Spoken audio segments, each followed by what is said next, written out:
Éric Fotorino est journaliste, ancien dirigeant du journal Le Monde, fondateur et directeur de l'hebdomadaire Le 1. Écrivain, il a notamment publié Marina A en 2021 chez Gallimard, En Afrique et Partout sauf en Afrique, tous deux parus en 2014 chez De Noël, ou encore J'ai vu la fin des paysans, également chez De Noël en 2015. Mardi 29 septembre 2021, Éric Fotorino présentait à la librairie Ombre Blanche son nouveau roman intitulé Mohican, aux éditions Gallimard.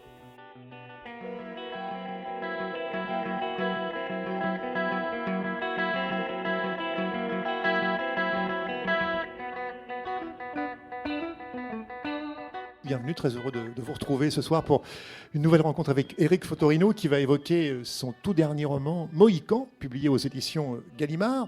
Vous lui avez mis des plumes jaunes. Vous lui avez mis plein de plumes jaunes. J'ai mis plein de plumes, oui, c'est ça. Oui, avec le nom que j'ai, l'oiseau déjà. Donc voilà. Alors vous êtes ancien dirigeant du Monde, Éric Fotorino notamment, fondateur du journal Le 1, et aussi de America, de Zadig, de Légende. Vous avez publié de nombreux romans. Je ne vais pas tous les citer parce que ça serait trop long, mais parmi lesquels il y avait donc Caresse de rouge, qui avait le prix François Mauriac, Korsakov, prix du roman France Télévisions, Baiser de cinéma, qui avait le prix Femina en 2007, et L'homme qui m'aimait tout bas aussi, qui eut en son temps le grand prix des lectrices de Elle. Et beaucoup plus près de nous, cette année, je crois au tout début de l'année, Marina A, un roman sur Marina Abramovic, artiste serbe encore trop mal connue, je trouve, en France. Oui, elle a joué à l'Opéra de Paris il y a quelques jours sur Maria Callas, et je l'ai rencontrée. C'est la première fois que je rencontrais un de mes personnages. C'est assez émouvant, non? J'imagine, ça doit être touchant. Oui, on a fait une photo assez étonnante. C'est une dame de 74 ans, mais très, très, très vivante. Alors, et là, vous nous proposez aujourd'hui Mohican. Alors, roman magnifique que j'ai dévoré d'une traite sur les rapports. On va en parler en détail, mais c'est plus qu'un livre sur le monde paysan, bien que ça soit bien sûr un livre sur le monde paysan. C'est un livre sur peut-être les rapports père-fils, la transmission. Énormément de thèmes sont abordés. Plutôt que de me lancer, alors, c'est situé dans le Jura, quand même, il y a un ancrage territorial, régional, mais plutôt que de me lancer dans une longue présentation, si vous le permettez, je préférerais lire un passage qui nous présenterait comme ça cette combe des Soulaillans, puisque c'est le territoire en effet nommé dans le livre, où on va faire la connaissance donc de Brun, le père, et donc son fils, Mo, tous les deux paysans, d'une lignée de paysans, puisque le grand-père était lui-même paysan. Donc on est dans la combe des Soulaillans. Presque 50 hectares de champs, de prairies, de fauches et de vignes, ça faisait parler dans ce Jura morcelé, même si la terre était ingrate et caillouteuse et toujours plus basse avec le temps. La combe des Soulaillans, c'était aussi des vergers, des pâtures et des bois, une sombre armée de sapins, des taillis et des flancs de coteaux ouverts à tous les vents d'un coup de hache, un bouquet de mirabelliers, des rangées de merisiers, un potager généreux pour ne jamais voir tomber dans les assiettes un triste légume d'artifice. Sans oublier le bâti avec le moulin à meule de pierre, de profonds hangars, le pressoir et le cuvier à vendange. Et surtout, le logis massif, couvert de tuiles d'épicéas et d'épais bardeaux descendant bas sur les façades. Il fallait ça pour contrer la bise de Sibérie ou les bourrasques tourbillonnantes de la traverse enflée de pluies océaniques. C'était le logis ancestral des Dantômes, protégé par son large toit faiblement incliné, qui supportait le poids de la neige 6 mois lents, et que perçait son tuyau noir en chapeau pointu, on disait le tuer, la vaste cheminée cathédrale au cœur du foyer où Brun fumait ses saucisses et ses viandes s'il n'en voyait pas y brûler des branches poivrées de genévrier qui ressuscitaient les grandes flambées de son enfance. Quant aux granges et à l'écurie, on les avait directement reliées à l'habitation, une ruse contre le général hiver et ses furies glacées. À l'inventaire figuraient encore les chais, l'ancienne briqueterie au bord de l'eau, un chevelu de rues et de ruisseaux, un bout de rivière transparente où Brun plongeait un fil le dimanche, brochet au coup du matin, truite au coup du soir.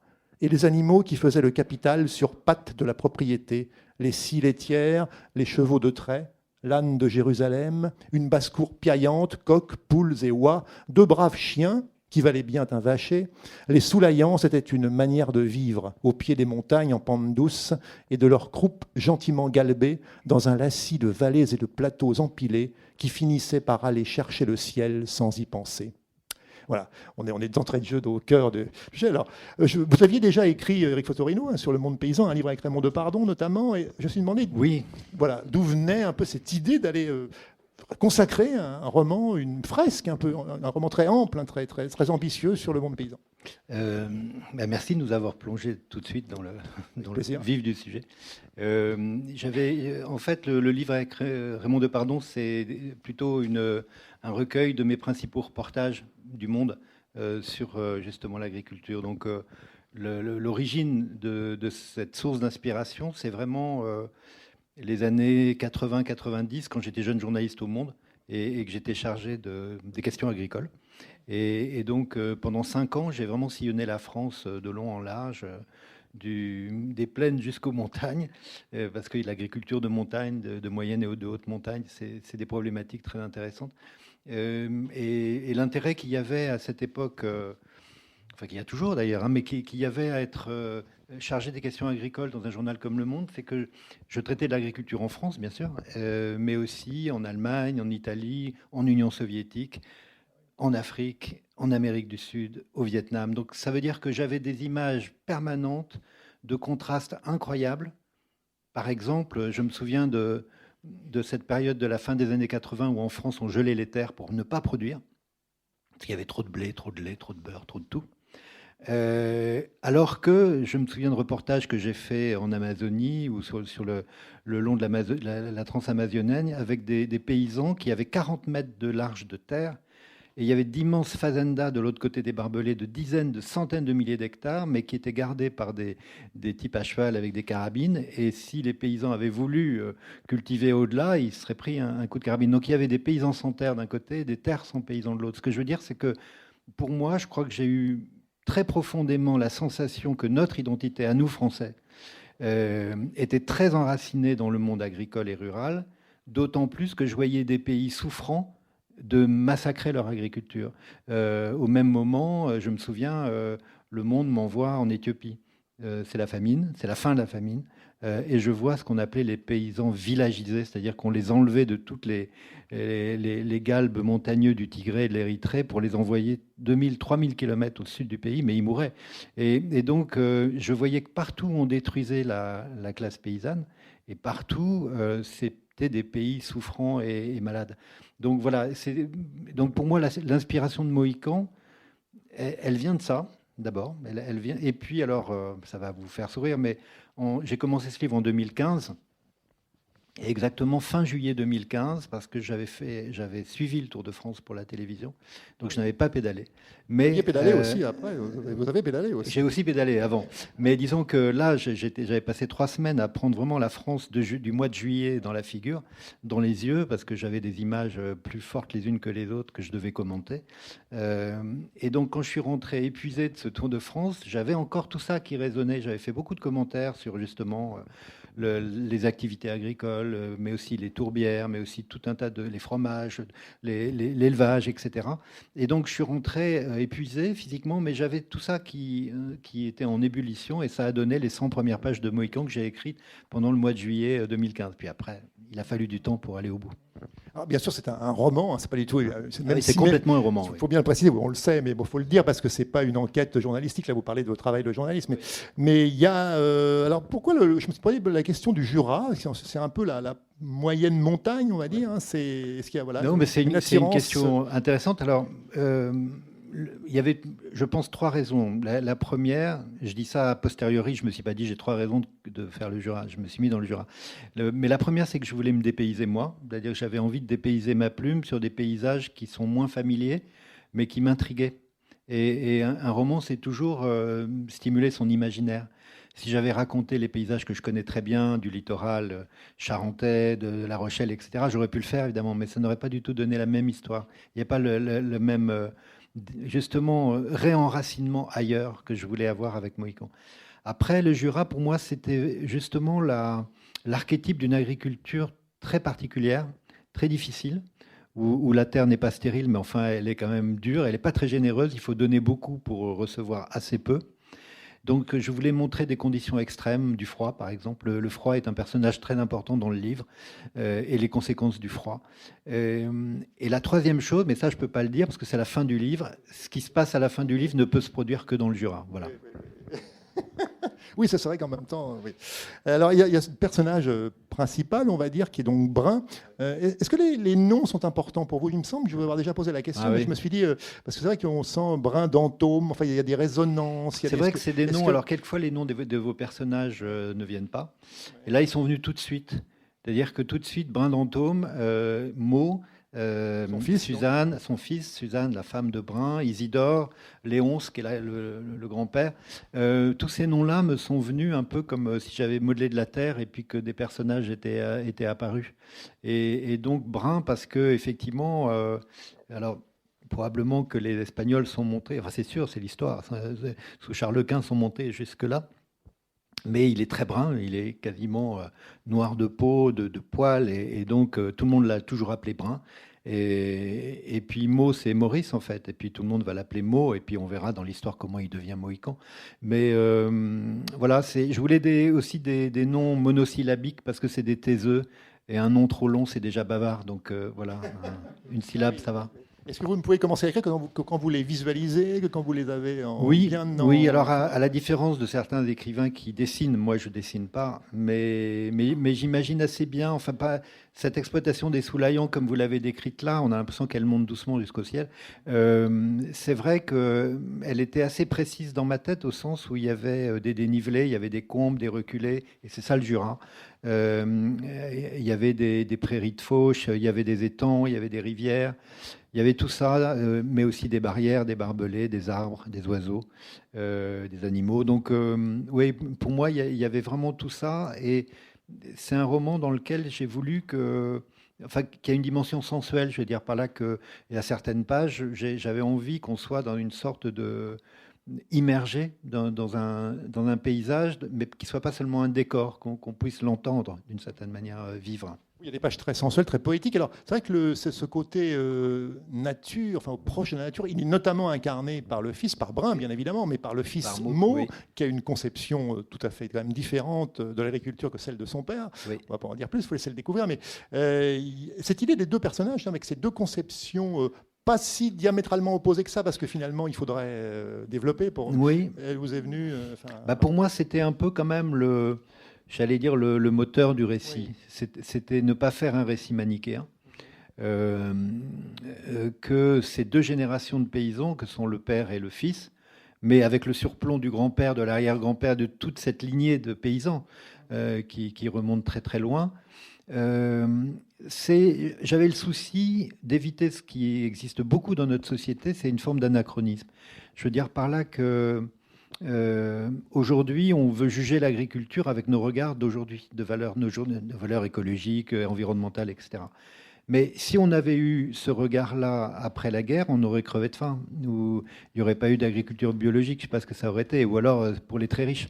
Donc évidemment, Brin, il incarne cet enfant qui, lorsque son père Léonce, à la fin de la guerre, reçoit les premiers tracteurs du plan Marshall, les petits gris, Brin, qui est un enfant à cette époque-là, voit cette modernité arriver fabuleuse. Arrive en même temps aussi la chimie. Et donc ces deux coups de baguette magique qui arrivent après la guerre vont faire que la France deviendra une puissance agricole et pourra brandir même l'arme alimentaire, pourra exporter, etc. Et on va même calculer les exportations de céréales en équivalent Airbus, je dis ça à Toulouse. Hein. Et donc, si vous voulez, pour Brin, l'identité, c'est un tonnage. Je produis, donc je suis. Donc, il va chercher à augmenter sa surface de terres exploitables, arables. Il va essayer d'augmenter ses rendements. Il va faire tout ça. Exister, c'est produire. Être agriculteur, c'est produire. Et pour son fils, c'est une génération, il a 36 ans dans le roman, c'est une génération où être agriculteur, c'est protéger. C'est bien sûr produire, mais à condition de protéger. Et cette idée de protéger, et c'est aussi le sens du beau, de l'harmonie. Et donc là où Mo voit de la beauté, dans les paysages que vous avez décrits, Brin, lui, il cherche le rendement. Est-ce que ça rapporte? Est-ce que ça va permettre... Mais c'est pas qu'il est amoureux de l'argent. Il est amoureux il est soucieux de ce qu'il peut faire avec cet argent, c'est-à-dire rembourser des crédits et puis continuer. Puis, ces crédits, justement, l'endettement, il est là, parce qu'après, à force... Ah oui, il force, parle oui. d'une nœud coulant de la dette, parce qu'effectivement, à force de vouloir se moderniser, c'est aussi un roman. Alors, vous avez bien fait de dire, c'est vraiment un roman. C'est-à-dire que pour moi, c'est pas ni un essai sur l'agriculture, ni un travail de journaliste qui raconterait des reportages, pas du tout. C'est vraiment à travers ces personnages, mais il y en a d'autres. Il y a aussi le frère aîné de Brun, Isidore, qui a fait la guerre d'Algérie, qui ne parle plus, qui a peur de l'électricité, qui est un élément important dans le récit. Il y a Suzanne, qui est morte, qui est la femme de Brun, mais qui parle beaucoup. Donc tous ces personnages-là, ils sont à la fois la mémoire et la conscience de ce monde agricole qui s'est métamorphosé, qui a connu ce qu'on a appelé la révolution silencieuse, et qui reste quand même toujours sous un regard un peu de surplomb, un peu méprisant de ceux qui ne sont pas de l'agriculture, c'est-à-dire les citadins ou les néo-ruraux quelquefois. Donc des gens qui finalement ne comprennent pas ce travail de la terre. Voilà. C'est notamment vrai, ces deux conceptions s'opposent. Il y a plein de passages qu'on pourrait citer, mais il y a notamment un passage où le père ne comprend absolument pas qu'on puisse laisser un champ, comme il dit, sale. Enfin, c'est quoi? Je peux me permettre encore peut-être de lire ce passage. C'est quoi ces repousses partout? Mot ne broncha pas. Son souffle dessinait dans l'air de petits nuages transparents. Ton champ est sale. Il est sale, répéta Brun en haussant la voix. Ça y est, il l'avait dit, il l'avait craché. Sa rancœur devant un monde qu'il ne comprenait plus. Il ne connaissait pas plus grande injure pour un cultivateur. Pourtant, Meaux continuait sa besogne sans réagir. Désormais, c'était sa parcelle. Il la conduisait à sa guise. Brun s'excitait de plus belle. Tu vas quand même pas semer les orges là-dessus. Elles vont attraper toutes les maladies avec ces mauvaises herbes, en veux-tu, en voilà. Sans parler des limaces qui vont se régaler. Une dose de fongicide, c'est pas la mer à boire, nom de nom. Si, justement, ces mauvaises herbes, comme tu dis, elles retiennent la terre au lieu que le vent l'emporte, je ne sais où. Et quelle maladie? On aura des orges saines, sois tranquille. Meaux avait parlé sans s'énerver. Il savait que ça ne servait à rien. Combien de fois ils avaient eu ces discussions en fin de repas en arpentant les talus des Soulaillans, chacun croyant pouvoir convaincre l'autre.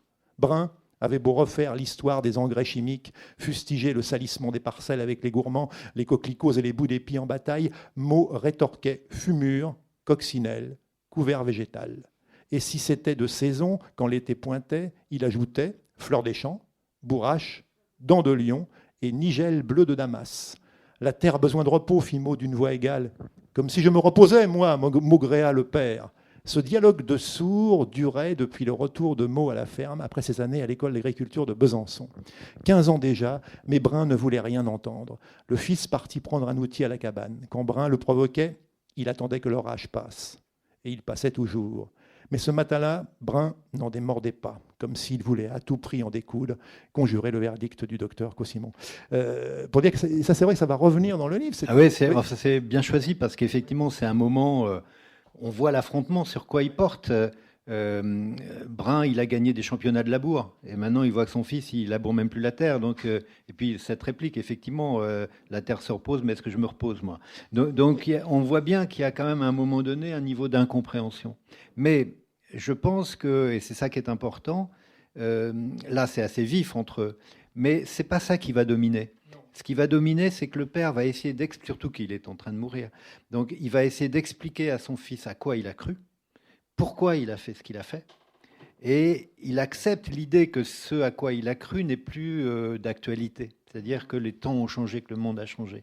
Mais sur des détails comme ça, qui n'en sont pas, où on dit le diable est dans les détails, le fait précisément de laisser des adventices qui arrivent comme ça et qui, à ses yeux, salissent le champ, c'est plus fort que lui, il ne peut pas supporter. Construction, enfin livre, roman placé sous l'égide de Virgile, que vous citez en épigraphe à chaque début de chapitre. Par exemple, le premier... De partie, pas de chapitre, parce que là, ça aurait fait comme un peu pédant. Excusez-moi, partie, oui, déluge, désert, c'est ce que j'ai voulu dire. Nu labouré et nu semé, ça donne bien, on est déjà dans le ton, parce que Virgile, quand même... Oui, j'allais dire dans le temps même, vous dites dans le temps, mais on est dans le temps, parce qu'effectivement, j'ai essayé à travers ce récit, d'inscrire cette histoire dans une sorte d'éternel des champs, d'éternel humain. En fait, ce qui est dit à un moment donné dans le livre, c'est que semer, c'est le premier acte de foi, finalement. C'est-à-dire que c'est comme ça que l'homme s'enracine. C'est comme ça qu'il cesse d'être un nomade, donc d'être une pierre qui roule et qui ne saura jamais d'où il est. Pourquoi nos sociétés connaissent des drames d'identité aujourd'hui? Pour regarder les migrants, par exemple, ce sont des gens qui se sont eux-mêmes déracinés, souvent par leur courage, parce qu'ils n'avaient pas le choix non plus. Et donc, je voulais que cette histoire, elle montre en creux, c'est-à-dire que c'est pas, encore une fois, je ne démontre rien, ce sont des scènes qui s'ajoutent aux scènes, et une histoire qui se construit, qui suit son cours comme une rivière. Mais de montrer à travers leur histoire que chacun d'entre eux met du passé dans ses gestes. C'est-à-dire que même s'il est à la pointe de la modernité, les gestes qu'il fait sont des gestes qu'ont fait tous les autres avant lui. Et c'est cette chaîne de savoir, de connaissances. Par exemple, quand Brun rappelle que son père Léonce ne plantait jamais un blé avant que les feuilles de chêne aient atteint la taille d'une oreille d'écureuil, c'est un savoir, je vous avoue que je n'ai pas inventé ça. Donc ce sont des savoirs au départ, des savoirs, des connaissances qui se transmettent par rapport justement à l'humidité, aux nuages, à la pluviométrie, etc. Puis après, ça devient de plus en plus savant. Mais il n'empêche que cette connaissance intime de la Terre fait que, de mon point de vue, de narrateur, les premiers écologistes sont les agriculteurs. Même si après on les a dévoyés, ou ils se sont dévoyés, ils se sont dénaturés par moments, parce que précisément les objectifs qu'on leur a donnés étaient beaucoup trop loin de ce qui était l'ambition première, qui était de produire en accord. Et c'est pour ça que Virgile est là tout au long, qui scande en accord avec les préceptes de l'agriculture, de ce qu'on appelait, Olivier de Serres appelait ça le mesnage des champs. Olivier Serres, qui est présent dans le livre à un moment donné, qui apparaît.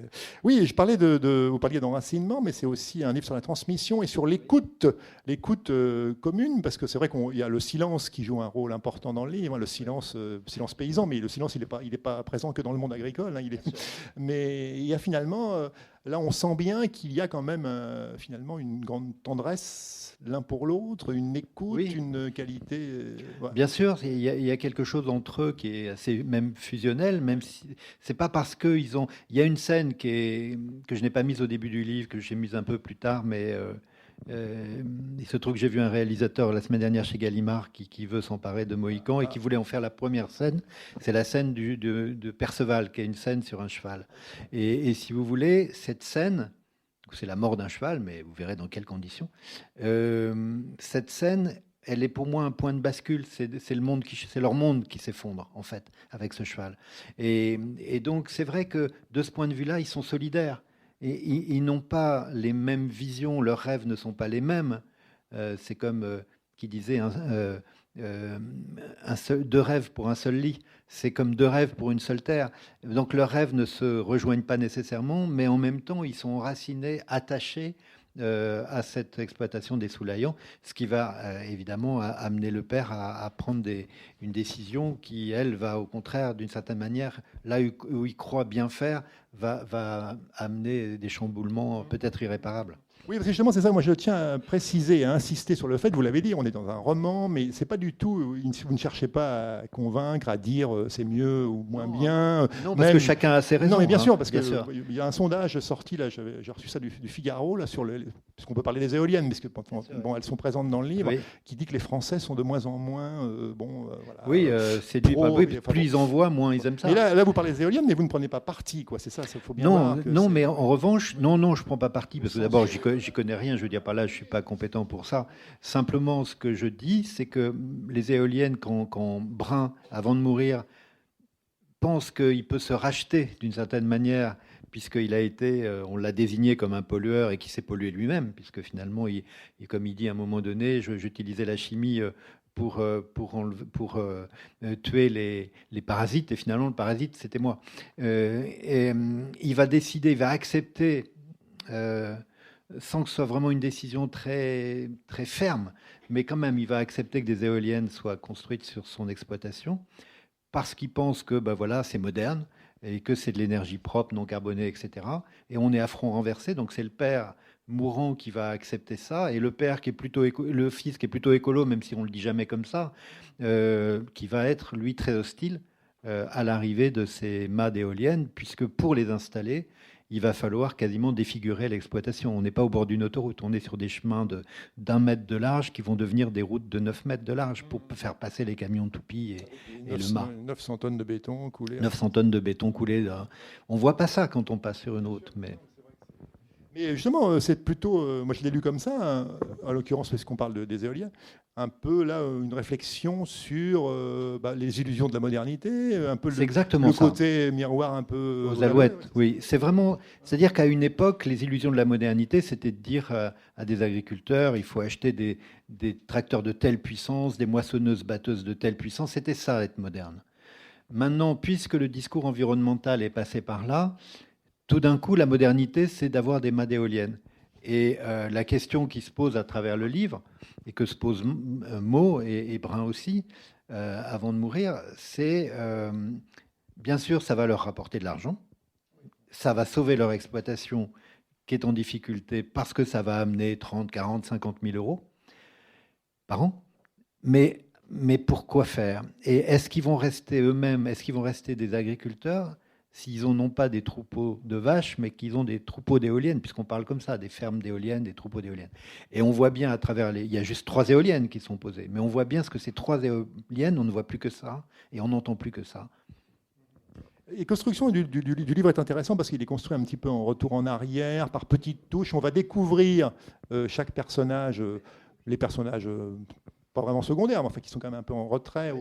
Et des scènes aussi la nuit, par l'intermédiaire du rêve. Ça, c'était une construction que vous avez... C'est-à-dire que le roman, je trouve que c'est vraiment une immense liberté, le roman, parce qu'il permet de faire parler les morts. C'est-à-dire que Suzanne, qui est morte d'un cancer 15 ans plus tôt, qu'est la femme de Brun, elle est à la fois sa conscience et sa mémoire. À chaque fois qu'il revient dans sa chambre, il y est de plus en plus souvent le soir, elle lui parle. Elle lui dit: vivante, tu ne m'écoutais pas, maintenant morte, tu vas m'entendre. Et elle lui parle. C'est elle qui lui dit à un moment donné, quand ton fils a grandi, fais-en ton frère.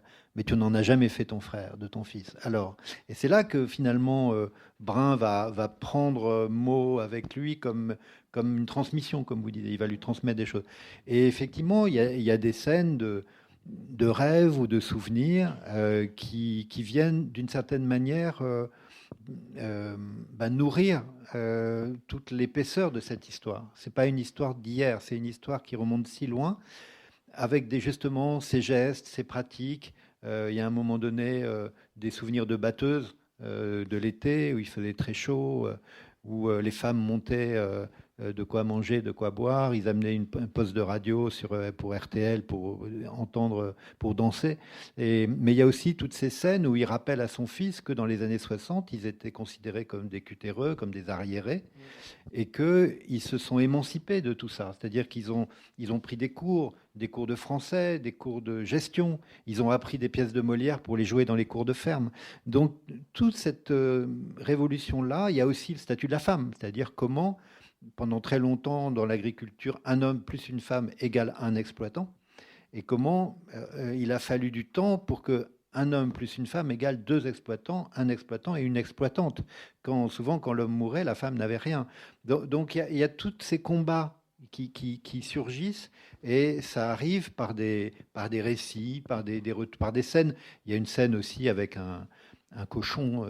une Rosalie, cochon punk. C'est ce que j'ai pensé justement. Voilà. Je vous laisse avec le cochon Rosalie. Punk, Rosalie, oui. Voilà. Alors, qui est cette Rosalie? Une fiancée? Ça, c'est l'autre qui lui demande. Alors, on va peut-être reprendre depuis le début, ça va pouvoir expliquer mieux. Je t'ai parlé de Rosalie? Non? Qui est-ce? Après les derniers soins aux bêtes, Meaux a pris l'habitude de rejoindre son père dans sa chambre avec un dîner léger. Ce soir, c'est escalope milanaise et pâtes, une poire mûre, du vin coupé d'eau. Il n'oublie pas l'épaisse tranche de pain, et ça le contrarie que Brun y touche à peine. Quand le vieil homme a terminé son assiette, Meaux le débarrasse et pose devant lui le vieux damier en bois d'érable. Que de parties endiablées les soirs d'hiver à la veillée. Brun prenait toujours les noirs. Il disait qu'ils étaient les plus forts. Toujours il gagnait. « Tu triches !» protestait Meaux s'il voyait 2 pions bouger d'un coup sous l'index de son père, gros comme son pouce. Pris en faute, Brun éclatait de rire. Suzanne veillait au grain, rabrouait son époux. Meaux s'avise qu'ils n'ont plus joué aux dames depuis la mort de sa mère. Le support est un peu craquelé. Il est tombé dessus par hasard en cherchant un plat dans le buffet du vaisselier. Il a passé un coup de chiffon et les voilà repartis. Un éclair de joie a traversé le regard du vieil homme. Meaux entend son souffle lent quand il se concentre. Il pense à cette règle, souffler n'est pas jouer. Qui est cette Rosalie? Une fiancée? Jamais ces deux-là ne se sont autant parlé. La maladie les rapproche, le temps compté. Un sourire éclaire le visage de Brun. Ce taiseux veut dire ce qu'il sait du monde qu'il quitte. Une sorte de transfusion du père au fils. Ce soir, il délaisse les dames. Brun est en veine de confidence. Son esprit arpente les petits chemins que les engins ont défoncés. Des images lui reviennent, nombreuses, précises. Mo l'écoute en lui pelant sa poire. Il n'imaginait pas qu'un jour, son père dépendrait de lui pour manger. Il lui tend la béquille au bout de sa fourchette ou à la pointe de son couteau. Le maître des Soulaillans ne paraît pas s'en plaindre. Il est ailleurs.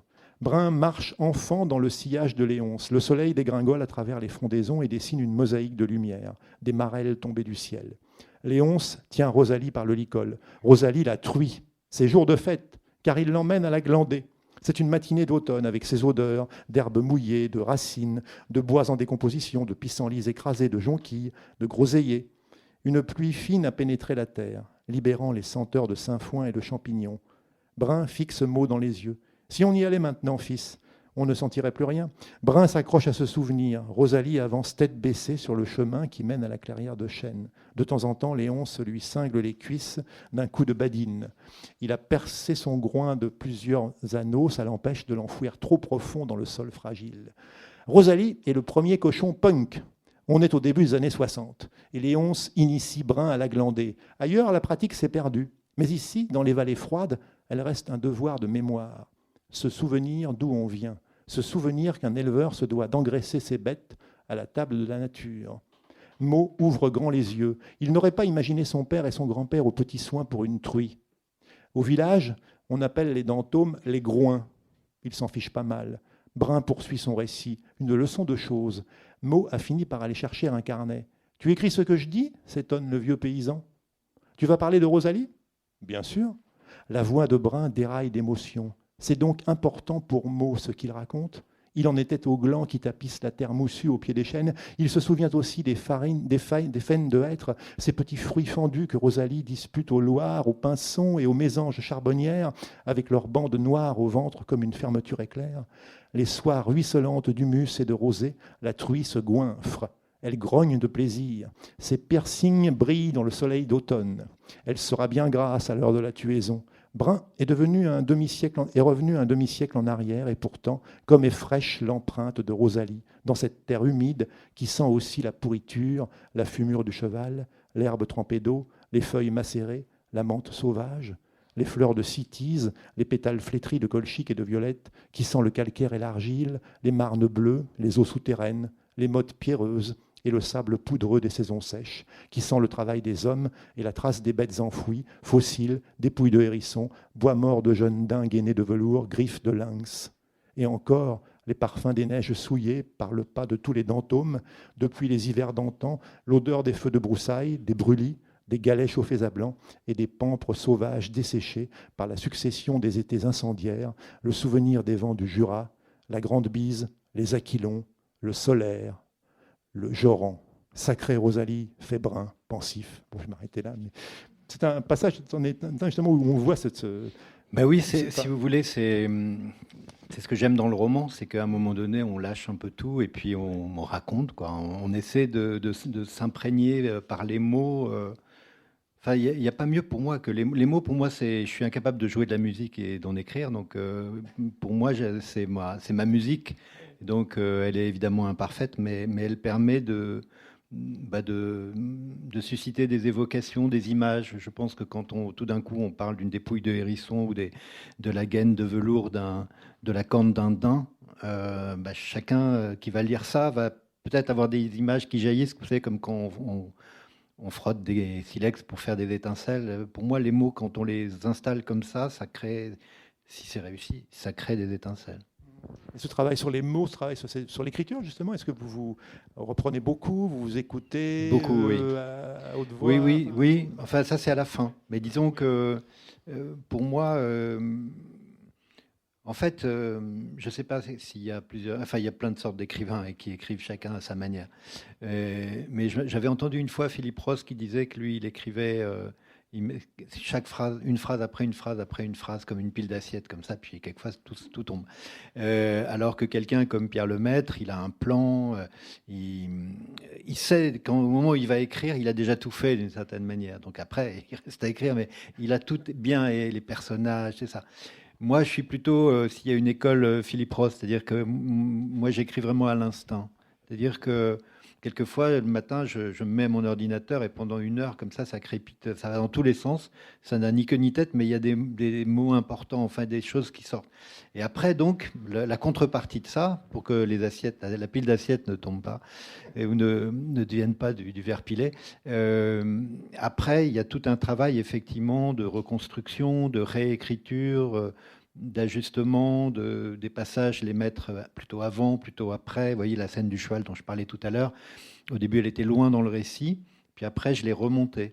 J'en ai pas fait la scène inaugurale parce que je trouvais que c'était trop. C'était un film américain après. Mais c'est pas ce que j'étais en train de faire. Mais en revanche, alors une fois que j'ai fini, c'est le cas pour tous mes livres, quasiment sans exception. Bon, celui-là fait un peu moins de 300 pages. Il en faisait 450 au début. C'est-à-dire qu'il y a toujours ce travail qui est un travail à haute voix. Enfin, quand je dis à haute voix, pour moi, c'est-à-dire que je lis. Je lis, mais pas très fort, à mi-voix, disons. Et c'est un travail qui dure, selon la taille du livre, qui peut durer 15 jours. Hein. Parce qu'au bout d'1 heure, j'ai la tête qui tourne.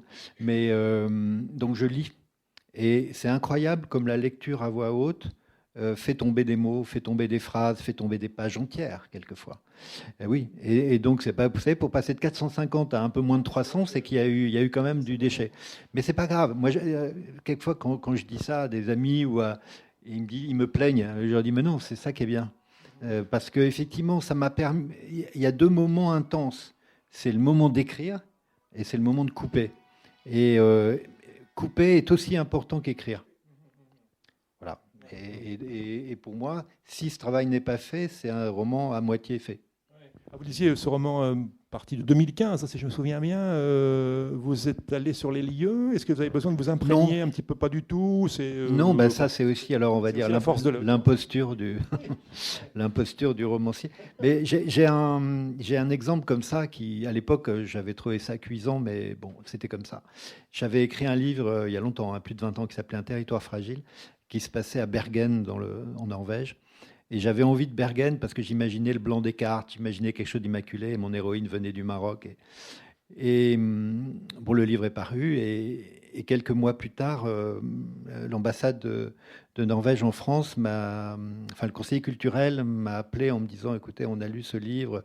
Vous avez tellement saisi quelque chose de l'âme norvégienne qu'on aimerait vous inviter pour une conférence. Et j'étais démasqué. Et j'ai dit, écoutez, je suis désolé, je connais pas la Norvège, je suis jamais allé en Norvège. Mais j'en avais eu une idée, quoi. C'était quelque chose. Et c'est pour ça le Jura, c'est pareil. Oui, mais je pense que des Jurassiens, je sais pas ce que diraient des Jurassiens. Vous avez eu des retours, mais j'ai eu de bons retours, oui. Ils étaient touchés. Mais je pense qu'ils ont compris que j'étais pas allé vraiment, parce que c'est un Jura un peu. C'est un Jura un peu fantasmé, vous voyez ce que je veux dire. Tout ce que je dis est vrai, est possible en tout cas, notamment la fin du livre. Mais c'est vrai que, bon, entre Dole, Saint-Claude, les lacs, tout ça, j'ai voulu que cet imaginaire-là, et j'avais pas envie, vous voyez, de vrai au sens d'être allé voir. Ça, j'avais pas envie de ça. C'est par petites touches, en fait, ce qu'il faut bien préciser. C'est vraiment. L'enjeu n'est pas là. Voilà. En revanche, qu'on sente effectivement le froid, la pente, la dureté, les éléments, la faune, la flore, oui. Ça, oui, j'ai vérifié que tel ou tel oiseau et tout ça pouvait être là, bien sûr. Que ça se passe dans le Jura, mais j'ai envie de dire que c'est universel. De toute façon, on pourrait. C'est universel. On pourrait être, voilà. Mais ça pourrait être en Afrique. Non, mais ça pourrait même être en Afrique ou ailleurs. Mais ce serait. Non, c'est pas dans la Beauce, par exemple. Ça peut pas être dans la Beauce. Type d'agriculture pour le coup. Là, et justement vous disiez, bon, Pierre Lemaître ça a vraiment un plan.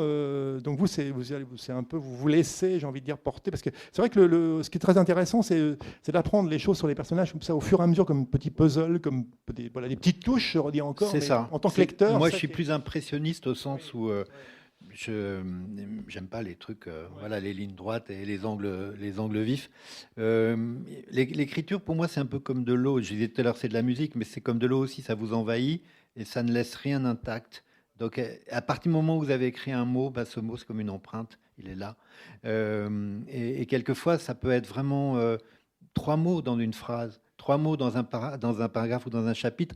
Mais le lecteur l'aura en tête. Et que, donc, à un moment donné, quand l'histoire va prendre un tour peut-être nouveau ou inattendu, probablement que ces 3 mots seront un peu, vous savez, comme les cailloux du Petit Poucet, quoi. C'est des petits cailloux que vous semez. Et ça, j'aime bien ça, par petites touches comme ça. C'est un livre hommage au monde paysan quand même, parce que vous l'avez dit tout à l'heure, Éric Fotorino s'est montré aussi qu'ils ont été souvent voilà, décriés, méprisés, un petit peu considérant que... En fait, si vous voulez, au début de notre conversation, je disais quand j'étais tout jeune journaliste, donc j'ai vraiment arpenté notre pays et bien d'autres, mais la France, vraiment beaucoup, beaucoup. Je suis venu souvent ici voir les maïsiculteurs notamment, mais j'allais aussi en Lot-et-Garonne. Je me souviens une fois, il y avait eu un orage terrible et en Lot-et-Garonne, ça avait duré 5 minutes et ils avaient perdu tout, les prunes, enfin tous les fruits, tout ça, c'était terrible, comme s'il y avait que le ciel avait mitraillé et c'était très impressionnant de voir les feuilles déchiquetées, les fruits complètement méconnaissables. Enfin, donc l'agriculture, c'est une usine sans toit. Je dis souvent, c'est-à-dire que on peut pas se prémunir le froid, le trop froid, la pluie, trop de pluie, le chaud, le trop chaud, etc., etc. C'est pour ça que la chimie a été inventée pour évidemment garantir le maximum des récoltes et protéger. Mais ce que je voulais dire en fait, c'est qu'à cette époque-là, me suis intéressé évidemment à tout ce qui avait été écrit d'important sur le monde agricole en France. Et je suis remonté assez loin. Je lisais, je me souviens, le volume que Fernand Braudel a consacré à l'identité de la France. Il y a tout un volume, il y a 3 volumes, mais il y en a un qui est vraiment sur le monde paysan. Et justement, c'est là qu'il fait la distinction entre l'agriculteur et le cultivateur et le nomade. Et le nomade, comme le berger, est toujours méprisé parce que c'est quelqu'un de rien, sans feu ni lieu, comme on dit, qui est un jour ici, un jour là, on ne peut pas le contrôler, etc. Il y avait Braudel et puis il y avait Mandras, La fin des paysans. Très grand livre qui a été très mal vécu à l'époque par le monde paysan. Et donc je dis ça parce qu'en fait ma conviction, mais vraiment très très profonde, c'est que plus le monde se mondialise, même si la pandémie a fait qu'il se mondialisait moins, mais plus tout ressemble à tout, où rien ne ressemble à rien, plus notre identité, elle est dans le local, dans quelque chose qui est vrai ici, mais qui ne sera pas vrai à 10 km, ou qui sera différent à 10 km de là. Et donc, si vous voulez, pour moi, l'identité de notre pays, de notre société, de notre civilisation, pour moi, elle est profondément enfouie dans le travail de la terre et tout ce que ça suppose. Le travail de la terre, ça suppose un aménagement des chemins, des cours d'eau, des lieux accessibles, des lieux protégés, des haies, des arbres, des papillons et de tout ce qui fait venir les papillons. Enfin, vous voyez, ça va très très loin. Et donc pour moi, notre identité, même si on n'a rien à voir avec l'agriculture, si on est des citadins de citadins, il n'empêche que je crois que, et c'est-à-dire là on finit l'été, mais quand les gens reviennent, ils sont beaucoup en France maintenant, quand ils reviennent des lieux où ils ont grandi, qu'ils connaissent, etc., ils ont l'impression de s'être régénérés. Donc ça veut dire bien qu'on ait coupé nos racines. Mais si on bétonne et on artificialise tout ce qui a fait justement cette diversité de la France agricole, là je pense qu'on court un danger. Et vous vous souvenez quand on était plus jeune, on disait Alphonse Allais, il faudrait construire les villes à la campagne. Mais maintenant on fait le contraire. On veut mettre de la campagne dans les villes. Mais mettons déjà de la campagne à la campagne, ce sera pas mal. Et puis après, comme on dit, les vaches seront bien gardées. Mais donc je pense qu'on est dans une société tellement paradoxale et tellement désorientée vous voyez, désorientée, ça veut dire qu'on a perdu l'Orient. Ben, je pense que l'agriculture, elle a perdu son Orient, ou notre société, elle a perdu son Orient agricole, d'une certaine manière. Et vous avez des retours justement du monde paysan, des agriculteurs qui vous ont lu, qui trouvent... c'est assez émouvant. Alors, je ne sais pas qui dans la salle ce soir a des racines paysannes, mais j'étais à Bordeaux et à Pau tous ces temps-ci, et j'avais toujours des témoignages de gens qui me disent mais vous racontez l'histoire de mon père, l'histoire de mes parents, l'histoire de mon frère, etc. Donc c'est très émouvant d'avoir ces retours-là de gens qui se ressentent. Une dame, elle m'a dit c'est mon histoire et celle de ma sœur, par exemple. Voilà. Elle avait vendu son exploitation et je sentais quand elle m'a dit ça que ça lui pesait beaucoup parce que personne n'avait repris derrière elle et que voilà. On va demander justement peut-être si vous avez des questions, des remarques, des réflexions donc pour Éric Fotorino pour son dernier roman Mohican, donc chez Gallimard. Vous avez la parole, c'est le moment si vous le souhaitez.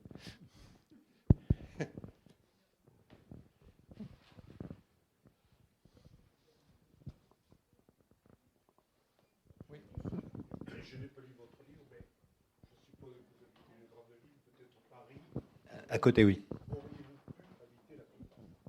Auriez-vous pu habiter la campagne? Je répercute là pour celle. Voilà. Alors, en fait, j'ai 2 lieux qui sont importants pour moi. C'est effectivement. Alors, j'ai jamais habité dans Paris.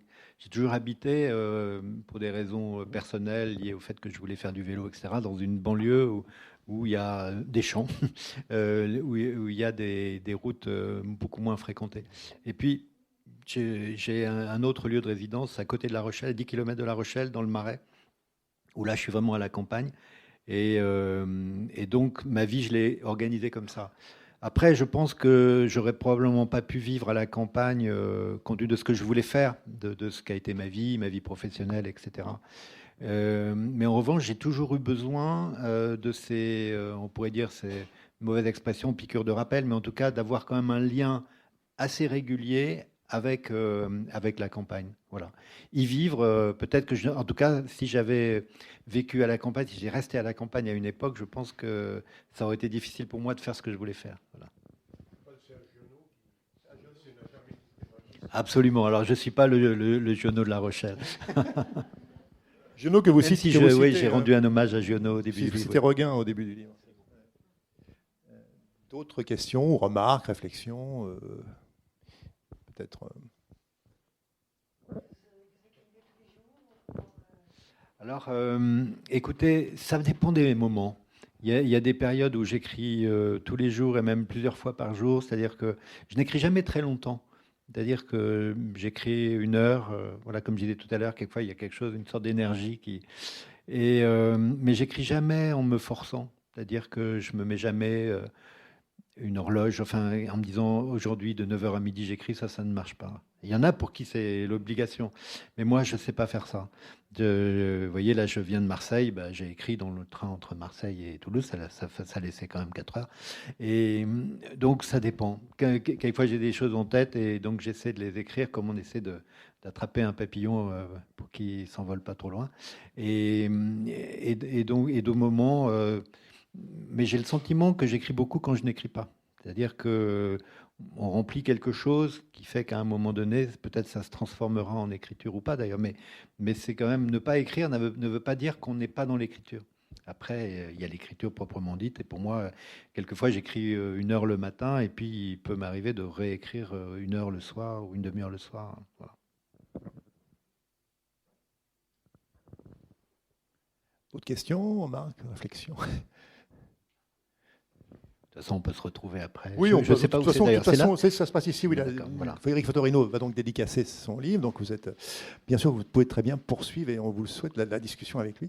Est-ce qu'il y a déjà des idées de prochains? Vous avez des... Toujours. Oui, Un écrivain, il est toujours entre 2 livres, oui, comme un ivrogne toujours, entre 2 vins. Hein. Je ne suis pas écrivain ivrogne encore, mais ça pourrait venir. Marina Abramovic, Mohican, là on change quand même. Oui, cette année a été riche. Ouais. Mais non, j'ai bien sûr toujours des idées en tête et voilà, je les poursuis. Mais cette année, ça a été beaucoup de publications entre Marina A et Mohican, donc on laissera passer sûrement 2 ou 3 ans. Il ne faut pas trop publier. Écoute, je reviens vers vous, non? Une tentative, question, remarque, réflexion? Non. Bon, oui, monsieur, oui.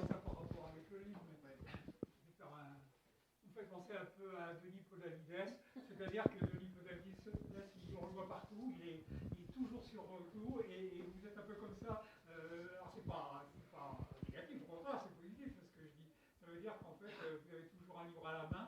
Il paraît que Denis Podalides, j'ai une amie qui a tourné avec lui, et il est toujours en train de lire, et un peu aussitôt, il saute sur les phrases qu'il écrit et tout. Et j'ai l'impression que vous avez pas assez de journée pour... Oui, c'est vrai qu'il y a un côté un peu hyperactif. Mais disons que pour moi, c'est ma manière d'être vivant, quoi. C'est-à-dire les livres, voilà. Là, je fais que, d'ailleurs, je ne sais pas combien de temps ça durera, mais il y a un moment où vous êtes, même si je ne me pose pas cette question tous les matins, mais il y a un moment où vous vous dites quelles sont les choses vraiment importantes que j'ai envie de faire. Et pour moi, les livres sont au cœur, vraiment, les romans. Il y a mes journaux, bien sûr, il y a tout ça, mais j'ai toute une équipe qui s'en occupe avec moi et sans moi quand je ne suis pas là, mais on est toujours en lien. Mais disons que pour moi, l'écriture de ces romans, ça reste quand même le centre, pour ne pas dire le cœur, de mon activité. J'espère que ça va durer. J'essaye. Merci, j'essaye. Oui, ben merci de cette réflexion. Et c'est vrai, alors, en écrivant les scènes de Mohican, je n'avais pas en tête ma propre histoire, mais c'est vrai que j'ai probablement une sensibilité particulière, ou en tout cas une capacité, oui, c'est plus une sensibilité qui fait que ce genre de relation, j'essaie de l'explorer un peu jusqu'au bout, euh, sans en faire quelque chose justement de manichéen ou de caricatural, parce qu'on voit bien qu'il y a de l'affection entre l'un et l'autre, mais il y a aussi ce que vous dites, c'est-à-dire cette incapacité, comme une paralysie, une infirmité à exprimer avec des mots, même si le fils s'appelle Mo, avec des mots, ce qui passe. Par exemple, vous voyez la scène du vélage, où finalement le fils se rend compte que son père, il parle beaucoup plus tendrement à cette vache qu'à lui, comme il lui a jamais parlé aussi tendrement. Mais en même temps, il lui en veut pas. Il considère que, au contraire, il trouve ça beau. Mais pour eux, il y a cette voilà, il y a une scène aussi que je trouve de ce point de vue-là qui a du sens, c'est quand c'est le dernier hiver de Brun et quand ils vont couper un sapin dans un bois et Mo lui dit mais ce bois n'est pas à nous. Il dit mais si, je l'ai acheté. Il dit mais t'as pas acheté ça ici parce que c'était beau. Et il imagine pas que son père ait pu acheter une terre parce qu'elle est belle. Pour lui, il achetait une terre si elle était rentable. Et donc il découvre comme ça des choses qu'il n'aurait pas imaginées de son père. Et ça, j'aime bien ce côté justement qui fait que il faut jamais désespérer. D'ailleurs, pour moi, on n'a pas parlé de la fin, je pense à raison, c'est pas la peine, mais c'est un livre d'espérance. Pour moi, Mohican n'est pas le dernier des Mohicans. Ce Mohican, il essaye justement de se perpétuer dans un avenir et dans une vision de lui qui est une vision aussi peut-être plus réconciliante pour la société que nous sommes. La quatrième partie du livre s'appelle Délivrance, donc on peut y voir. Oui, madame. Non, non, militante, en fait, c'est pas moi. C'est-à-dire que justement, ce que j'essaie, vous verrez en progressant dans le livre, et surtout dans les passages où Brun essaie d'expliquer à son fils ce qu'il a fait et pourquoi il l'a fait, il n'y a pas de jugement. Je veux dire par là, il fait partie de cette génération d'agriculteurs qui justement qui étaient des paysans, qui sont devenus des agriculteurs, donc avec tout ce qu'il y a de technique, de techniciens, peut-être de froid aussi là-dedans. Et donc lui, il essaie d'exposer ses raisons. Et là-dessus, je lui donne vraiment la parole pour qu'on puisse comprendre. Ça ne veut pas dire qu'on puisse être d'accord. Son fils n'est pas d'accord. Mais son fils, justement, il va comprendre. Alors que si j'avais fait un livre militant, j'ai rien contre le militantisme, mais moi, je ne suis pas un militant. Je veux dire par là, quand je disais au tout début, je n'aime pas les anachronismes, une approche militante serait de fustiger toutes ces pratiques en disant mais ils n'ont rien compris, etc. Et là, c'est une erreur. Parce qu'effectivement, dans les années 50, comme je disais, quelqu'un qui aurait voulu faire du bio, même si on n'avait pas dit ce nom-là, il se serait évidemment, ça aurait été une catastrophe. Donc non, c'est pas militant, c'est en revanche, on peut dire que on peut avoir une lecture citoyenne de ces livres, c'est-à-dire de se dire, tiens, on ne connaît pas bien ce monde, eh ben, je donne sûrement un certain nombre de clés pour le comprendre sans le juger. Vous savez, je pense souvent au film de Jean Renoir qui s'appelait La règle du jeu. Et il y a un personnage qui dit à un moment donné, c'est Renoir lui-même, qui dit le problème dans la vie, c'est que tout le monde a ses raisons. Eh ben, tout le monde a ses raisons. Brun, il a ses raisons, Mo, il a les siennes, c'est pas les mêmes. Et ils sont au même endroit. Donc c'est ça qui fait que c'est intéressant, parce que je pense que c'est comme tout un chacun, quand on se contredit, c'est intéressant parce qu'on commence à s'expliquer. Si on reste toujours dans sa voie, on ne saura rien de ce qu'on a pensé. Si on se contredit, si on n'est pas tout à fait d'accord avec soi-même, c'est là que justement entre la complexité des choses et les choix de vie qu'on fait. Et là, Mo a fait des choix qui pendant très longtemps étaient la vérité et la raison. Et puis à un moment donné, tous ces choix deviennent le contraire de la vérité et le contraire de la raison. Donc c'est comme si deux vérités s'opposaient. C'est aussi très actuel, puisqu'on a parlé ces dernières années justement des vérités alternatives, des contre-vérités ou des vérités qui se concurrencent. Il y a deux vérités qui vont à un moment donné s'opposer. Une vérité d'hier qui n'est plus celle d'aujourd'hui, et celle d'aujourd'hui, mais qui n'a pas encore trouvé le moyen de devenir celle de demain. Parce que qu'est-ce que ça va donner, ce qui est en train de se faire? On n'en sait rien. Vous voyez, une éolienne, par exemple, vous la plantez pour 19 ans. Qu'est-ce qu'on fera dans 19 ans de tout ça?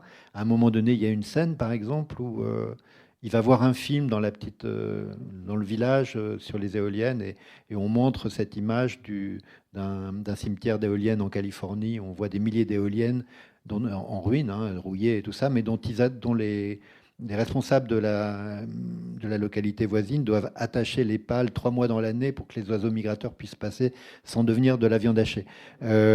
Effectivement, je ne pense pas qu'on aura ça, mais aussi, si tout ça n'est pas prévu, peut-être que ce qui est apparu comme une forme de modernité apparaîtra comme une forme d'obscurantisme, d'illusion technologique, comme disait, si vous avez lu des livres de Jacques Ellul, par exemple, sur la société technologique. Je crois qu'Ellul n'a jamais connu les éoliennes, mais en tout cas, c'est intéressant. Mais là, par exemple, je ne suis pas un militant anti-éolienne du tout. Encore une fois, je n'y connais pas grand-chose, mais ce que j'en ai compris me montre simplement qu'il est possible qu'il y ait des lieux où il ne vaut mieux pas les installer. Oui, alors on ne se concerte pas, mais je pense que les écrivains, c'est un peu des plaques sensibles, c'est-à-dire qu'ils réagissent à des choses qui les interpellent. Vous voyez, moi j'ai commencé en 2015. Jean-Baptiste Delamot, qui avait écrit Règne animal il y a quelques années, qui était un livre incroyablement fort, sur plus justement les cochons, enfin le monde de l'élevage. Je pense qu'à un moment donné, on est télescopé par une réalité qui nous interroge. Et voilà, je pense que les écrivains sont un peu c'est comme si on avait un peu une peau en moins, quoi. Ils sont un peu, non pas des lanceurs d'alerte, mais ils ressentent des choses et qui, à un moment donné, peuvent se transformer en littérature. Jean-Baptiste Delamot qui sera ici même vendredi, je le signale au passage, parce qu'on vient d'en parler, donc à 18h. Et son dernier livre, Le Fils de de l'homme, violence, c'est formidable. Et j'aurai le plaisir de m'entretenir avec lui. Donc voilà, ce sera... Avez-vous encore une question? Est-ce qu'on passe à la dédicace ou est-ce que... Oui, voilà. Bon, merci beaucoup, Éric Fotorino, Mohican, donc chez Gallimard.